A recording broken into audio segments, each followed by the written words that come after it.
Gue juga gak butuh duit lo. Sorry. Sendiri. Enggak lah, ngapain ngarepin laki-laki apalagi Cong.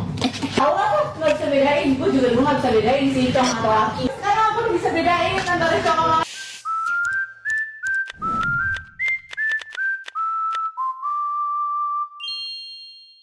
Hai guys, I'm Henny. Welcome back to my channel. Oke, jujur aja aku nggak nyangka aku bakal bikin video tentang ini. Tapi beberapa hari terakhir, timeline aku itu literally isinya tentang Ruben Onsu dan Sarwenda. Di TikTok ada, di Instagram ada, di YouTube ada. Bahkan di grup WhatsApp keluargaku juga bahas ini. Dan semakin aku ngikutin kasusnya, aku ngerasa ini tuh bukan cuma drama mantan suami istri biasa doang. Karena ini udah nyeret ke banyak hal. Mulai dari nafkah anak, hak bertemu anak, rumah, mobil, sampai netizen udah sibuk bagi kubu guys, kubunya Ruben, kubunya Sarwenda, kubu netral, lengkap deh. Padahal kalau kita pikir-pikir ya, kita itu kan orang luar, kita nggak pernah tahu apa yang terjadi sebenarnya. Menurut aku, ini yang bikin kasus ini menarik sekaligus sedih. Karena di tengah drama yang lagi rame dibahas, ada anak-anak yang juga dalam cerita ini. So, bagi kalian yang belum ngikutin dari awal, sini aku ceritain kronologinya. Jadi, Sarwenda dan Ruben Onsu itu udah bercerai dari tahun 2024 dan kembali rame lagi ketika ada pembahasan tentang nafkah anak setelah perceraian. Awalnya, kuasa hukum Sarwenda itu bilang kalau Sarwenda didatangi sama debt collector terkait cicilan mobil milik Ruben.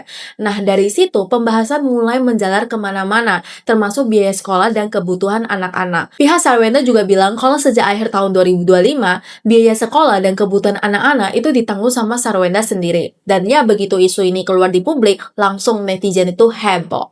Karena kalau udah menyangkut soal anak, itu biasanya orang-orang pada ikut emosional. Tapi tentu aja dari pihak Ruben punya cerita versi mereka sendiri. Dan yang menarik, dia itu nggak membantah soal nafkah anak yang memang sempat berhenti.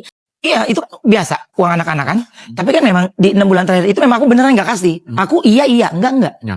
Tapi kenapa aku nggak kasih? Ya kita bagaimana kita mau ngasih? Ketemu sama anak juga susah. Oke, jadi alasannya tidak memberi nafkah karena sulit ketemuan. Iya.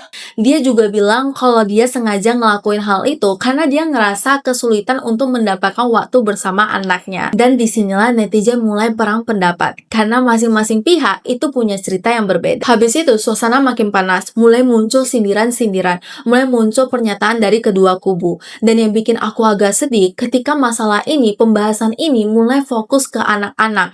Karena apapun masalah orang tuanya, anak-anak itu tidak seharusnya menjadi pihak yang terkena dampaknya. Dan aku rasa banyak dari kita yang setuju sama hal ini. Nah, puncaknya ini terjadi ketika video live Sarwenda itu mulai viral. Maka di area gue juga gak butuh duit lo. Sorry. Sendiri. enggak lah, ngapain ngarepin laki-laki apalagi Cong. Awal aku gak bisa bedain, gue juga dulu gak bisa bedain sih Cong atau laki. Sekarang aku udah bisa bedain antara Cong sama Seperti yang kita tahu, internet itu cepet banget. Satu video beberapa detik doang itu langsung tersebar kemana-mana. Di TikTok, Instagram, YouTube.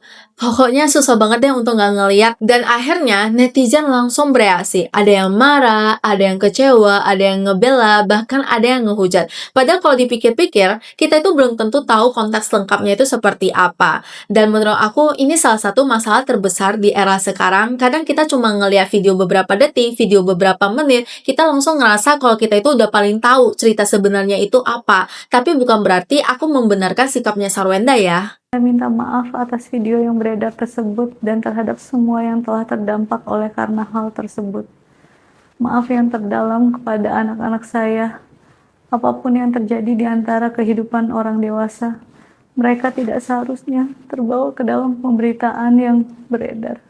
Setelah videonya viral, akhirnya Sarwenda menyampaikan permintaan maaf. Menurut aku, terlepas dari siapa yang salah, siapa yang benar, mengakui kesalahan di depan publik itu bukan hal yang mudah. Karena internet itu serem guys, sekali salah ngomong, jejaknya bisa sampai selamanya. Dan itu membawa aku ke bagian yang menurut aku paling penting, yaitu soal anak-anak. Jujur aja, kalau ada bagian dari kasus ini yang bikin aku kepikiran terus, itu bukan soal uang, bukan soal rumah, bukan soal siapa yang menang, bukan soal harta gono gini, tapi tentang anak-anak. Bayangin aja, mungkin di sekolah ada yang ngomongin mereka, buka HP, buka sosmed, ada berita tentang orang tuanya. Aku nggak bisa bayangin gimana perasaan mereka.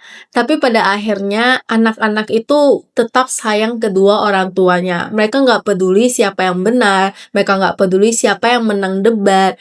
Mereka cuma peduli ayah dan ibunya itu ya ada untuk mereka. Dan menurut aku, ini bisa jadi pelajaran yang besar buat kita semua tentang jejak digital. Karena internet itu nggak gampang lupa. Bisa aja video yang kita upload hari ini, 10 tahun kemudian itu masih ada. Komentar-komentar yang kita ketik pas lagi emosi, bertahun-tahun kemudian masih bisa dibaca lagi. Makanya sekarang aku percaya kalau kita lagi emosi, lebih baik tenangkan diri dulu, jangan buru-buru posting, karena emosi itu sementara tapi screenshot selamanya. Dan pelajaran terakhir yang aku ambil dari kasus ini adalah komunikasi. Banyak hubungan yang hancur itu bukan karena masalah-masalah yang besar, tapi karena masalah-masalah kecil yang gak pernah dibahas, gak pernah diselesaikan dengan baik. Dan menurut aku ini berlaku untuk semuanya, baik itu sama pasangan, keluarga, teman, bahkan hubungan kerja. Anyway guys, ini dia kronologi dan pendapat aku mengenai kasus Sarwenda dan Ruben yang lagi rame dibahas.